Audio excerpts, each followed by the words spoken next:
Ukraine युद्ध के बीच ज्यादा नजदीक आए हैं रूस और ईरान, और वो तो दिख रहा है। एक जैसे खतरों की वजह से मजबूत हुआ है गठजोड़। रूस ईरान मिलिट्री अलायंस से पश्चिमी देश परेशान हैं। ईरान दे रहा है रूस को मिसाइल और ड्रोन। तो रूस ईरान का गठबंधन, पश्चिम की नई टेंशन, जल्दी से आपको दिखाते हैं।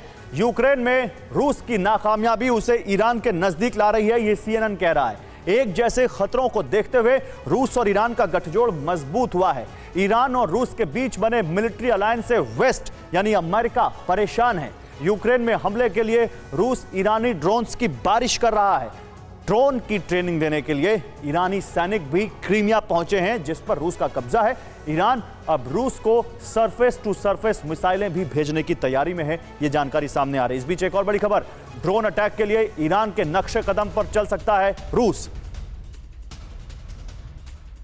ड्रोन लॉन्चर्स की तरह कर सकता है ब्लैक सी फ्लीट का इस्तेमाल। ये अपने घर के पास सिर्फ देसी मुर्गियों को पालकर हर साल 6 लाख कमा रहे हैं। आप भी ये करना चाहते हो तो फ्रीडम ऐप को अभी डाउनलोड कीजिए।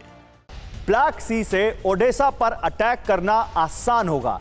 ईरानी वॉरशिप का इस कामिकाजी ड्रोन लॉन्चर्स की तरह इस्तेमाल हो रहा है।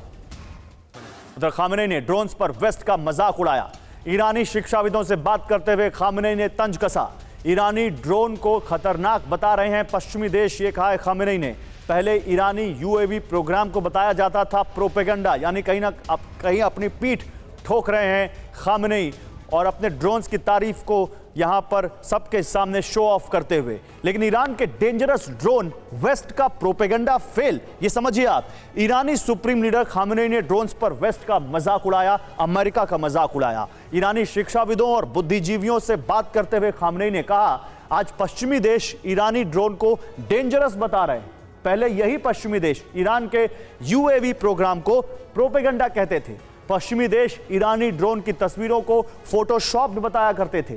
देखिए, यह है यहां पर इस वॉर का एक नेक्स्ट एंगल।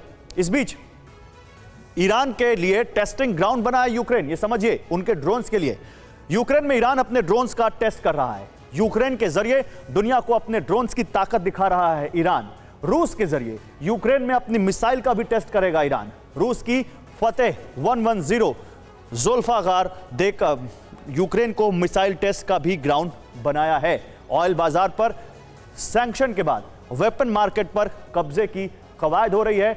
शातिराना अंदाज में रूस चीन को अपने हथियारों के मार्केट के रूप में तैयार कर रहा है।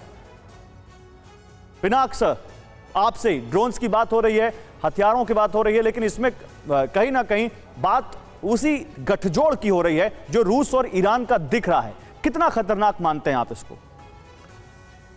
देखिए, खतरनाक मैं तो नहीं कहूंगा, पर क्योंकि ईरान पे वेस्टर्न प्रेशर है, सैंक्शंस है, तो वो नेचुरली दूसरी तरफ जा रहा है, चाइना और रशिया की तरफ। तो उनके साथ गठजोड़ कर रहा है, क्योंकि जब तक सैंक्शंस रहेंगे ईरान को तकलीफ होती है, इसलिए वो दूसरी साइड जा रहे हैं। ईरान का तेल चाइना खरीद रहा है, क्योंकि ईरान कहीं और बेच नहीं पा रहा है मार्केट में। तो ईरान को प्रॉब्लम हो रहा है। अभी ईरान में तो हिजाब को लेके जो डेमोन्स्ट्रेशन हो रहे हैं, वो एक उसको भी वेस्टर्न कंट्रीज बढ़ावा दे रहे होंगे जरूर, क्योंकि वो तो उसको डिस्टेबलाइज करना ही चाहते हैं, उनको सबक सिखाना चाहते हैं। जैसे वो हमें सबक सिखा रहे हैं पाकिस्तान को $450 मिलियन का F-16 का उन्होंने जो एड दिया है। और भी बाकी चीजें हैं, जैसे उनके एम्बेसडर आजाद कश्मीर पे जाके बोल गए, फिर ट्वीट कर गए। ये इंडिया को भी संकेत दे रहे हैं कि भाई तुम रशिया के साथ जाओगे तो ये हम करेंगे। ये तो बड़ा सिंपल है, ये तो अमेरिका कर चुका है। लेकिन मैं ये पूछ रहा हूं, मैंने खतरनाक शब्द का इस्तेमाल इसलिए किया क्योंकि अमेरिका परेशान है। प्रोफेसर राजन, आपके शब्दों में अगर मैं इस सवाल को थोड़ा सा और बदल के या थोड़ा सा और मॉडिफाई करके पूछूं, ये कितना खतरनाक है अमेरिका के लिए ये गठजोड़, तो क्या कहेंगे आप? जी गौरव, ये सवाल, ये डिस्टिंक्शन बहुत जरूरी है कि अमेरिका के लिए ये जो जोर है काफी खतरनाक है, लेकिन भारत के दृष्टिकोण से नहीं है, क्योंकि हमारे ईरान के साथ काफी अच्छे संबंध है। हाँ। लेकिन जहां तक रूस और ईरान के संबंध है, वो बता दूं कि ये पहले से, खासकर जब सीरिया में युद्ध चल रहा था, तो वहां पे रूस ने ओपनली सीरिया को सपोर्ट करा था।